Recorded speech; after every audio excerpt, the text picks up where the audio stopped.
L'État tente-t-il de faire taire les associations? Quand même, là, on nous dit que on fait des choses non conformes aux lois de la République, quoi. Certaines ont même perdu des subventions car elles ont été jugées trop militantes. Dans le viseur, principalement des associations de gauche, écologistes, féministes, altermondialistes. L'Observatoire des libertés associatives parle d'un tournant autoritaire lié à l'adoption de la loi séparatisme en 2021. Cette loi a créé un outil, le CER, pour contrat d'engagement républicain.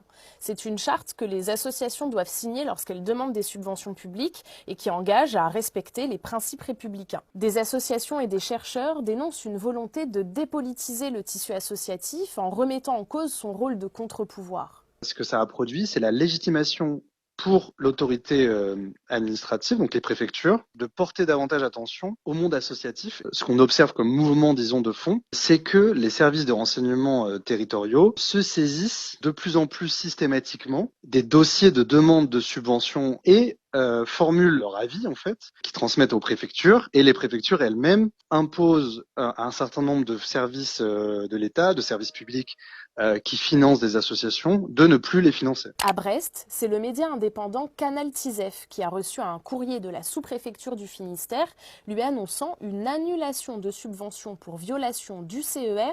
On lui reproche de s'être opposé à la fermeture d'un lieu alternatif. À Marseille, c'est la région PACA, présidée par Renaud Muselier, qui a menacé l'école de cinéma Courtrajmé de lui couper ses subventions parce qu'elle utilisait l'écriture inclusive. Ça, ce sont des exemples dans le secteur culturel, mais de nombreuses associations écologistes et d'éducation populaire ont connu des expériences similaires. Alternatiba, le planning familial, un centre social de Tourcoing, l'Observatoire des libertés associatives a recensé des centaines de cas cartographiés sur leur site. Et il y a quelques jours, fin octobre, ce sont 102 associations de 47 départements qui ont saisi le Haut Conseil à la vie associative pour lui demander de statuer sur les dérives du CER.